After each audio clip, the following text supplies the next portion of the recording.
வணக்கம் நண்பர்களே, welcome to Agampuram. இன்றைக்கி வந்து ரொம்ப ஆரோக்கியமான ஒரு காலை உணவை வந்து நம்ம பார்க்க போகிறோம். இதில் வந்து சியா சீட்ஸு, ஓட்ஸ், தேங்காய் பால், ஆல்மண்ட் மில்க் எல்லாம் கலந்து பண்ண போகிறோம். இதில் வந்து நம்ம சமைக்க போகிறதில்ல.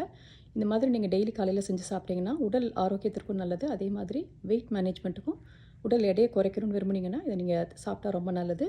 ஆனால் சியா சீட்ஸ் சாப்பிட்றதுக்கு முன்னாடி உங்களுக்கு ஏதாவது அண்டர்லைன் கண்டிஷன், ஏதாவது ஒரு நோய் இருக்குது, டயபெட்டிஸ் இருக்குன்னா டாக்டர்கிட்ட கேட்டே ஆரம்பிங்க. இன்னொன்று, சியா சீட்ஸை வந்து அப்படியே சாப்பிடக்கூடாது. நீங்கள் சியா சீட்ஸை கண்டிப்பாக ஒரு 20 நிமிஷமாவது தண்ணியிலையோ ஏதாவது ஒரு திரவ பொருளில் ஊற விட்டு அப்புறம் தான் நீங்கள் சாப்பிட்ணும். சீட்ஸ் பார்த்தீங்கன்னா கடுகு மாதிரி இருக்குது. ஆனால் நீங்கள் தண்ணியில் வந்து ஊற வச்சிங்கன்னா ஒரு 12 மடங்கு வந்து பெருசாகிடும். பார்த்து ஒரு ஜெல் மாதிரி ஃபார்ம் ஆகும். அப்போ தான் உங்களுக்கு டைஜஷனுக்கு உங்களுக்கு நல்லது. இல்லாட்டி உங்கள் வயிற்றில் ப்ளோட்டிங் சென்சேஷனாக இருக்கும். அதனால் சியா சீட்ஸை வந்து கண்டிப்பாக நீங்கள் ஊற வச்சு தான் சாப்பிடணும். இன்றைக்கி நம்ம இந்த ரெசிபி பண்ணுறதுக்கு நட்ஸ் எல்லாமே எடுத்து வச்சுருக்கேன். வீட்டில் உங்களுக்கு என்ன இருக்கோ அதை எடுத்துக்கோங்க. நான் முந்திரி பருப்பு, பீக்கன் கொஞ்சம் கொஞ்சமாக சின்ன சின்னதாக உடச்சி வச்சுருங்க. அதே மாதிரி 4 பேரிச்சம்பழம் கொட்டை எடுத்து அதை சின்ன சின்னதாக வெட்டி வச்சுருக்கேன். நடுவில் இருக்கிறது நம்மளோட ரைசன்ஸ், உலர்ந்த திராட்சை. இது வந்து வால்நட், துண்டுகளாகவே கிடைக்குது, அதை வாங்கி வச்சுருக்கேன். வால்நட். அப்புறமா 1 கப் ஓட்ஸ் எடுத்திருக்கேன். நான் குவைக்கர் ஓட்ஸ் எடுத்திருக்கேன். ஓகே, இதுதான் நான் எடுத்திருக்கேன். அடுத்து 1/3 கப் வந்து அவுல் எடுத்திருக்கேன். இது சிகப்பு அவுல், எது உங்களுக்கு கிடைக்குதோ பண்ணிக்கலாம், ஆப்ஷனல் இது.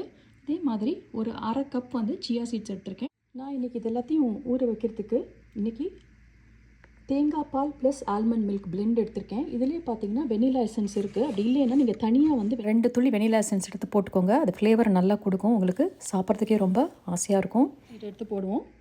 சியா சீடு எடுத்து நம்ம ஃபஸ்ட்டு போட்டுட்டு நல்லா இந்த பாலை ஊற்றி நல்லா மிக்ஸ் பண்ணிவிடுவோம். ஏன்னா இல்லாட்டி கட்டி ஆயிரும். அதனால் ஃபஸ்ட்டு அதை பண்ணுவோம். கொஞ்சம் பால் ஊற்றி கலக்குங்க. நல்லா கலக்கி விடுங்க. கட்டி ஆகிடும். இல்லாட்டி நல்லா கட்டி இல்லாமல் இல்லாட்டி லம்ப் மாதிரி ஃபார்ம் ஆகிடும். சியா சீடை மட்டும் ஃபஸ்ட்டு இந்த மாதிரி பண்ணி விட்ருங்க. ஆரோக்கியத்துக்கு ரொம்ப ரொம்ப நல்லது. நிறைய ஃபைபர் இருக்குது. அதனால் டெய்லி உணவில் எப்படியாவது சேர்த்துக்கோங்க.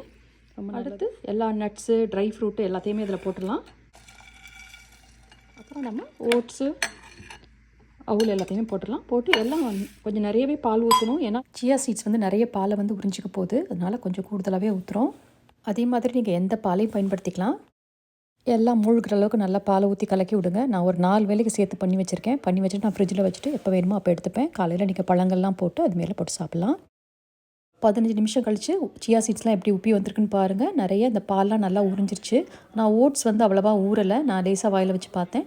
அதனால் நீங்கள் வந்து இப்போ தான் ஃப்ரிட்ஜில் வச்சுட்டு நீங்கள் சாப்பிட்டிங்கன்னா ரொம்ப நல்லாயிருக்கும். ஒரு 2-3 ஹவர்ஸ் வச்சு எடுக்கலாம். இல்லாட்டி நான் பொதுவாக நைட்டில் பண்ணி வச்சுட்டு காலையில் சாப்பிட்றதுக்கு வைப்பேன். அதனால் நீங்கள் நைட்டு வச்சுட்டு காலையில் எடுங்க. காலையில் எடுக்கையில் இன்னும் பால் தேவைப்படுதுன்னு நினச்சிங்கன்னா இன்னும் கொஞ்சம் பால் ஊற்றி கலக்கிட்டு வீட்டில் என்ன பழங்கள் இருக்கோ அது மேலே டெக்கரேட் பண்ணி சர்வ் பண்ணுங்கள். நன்றி.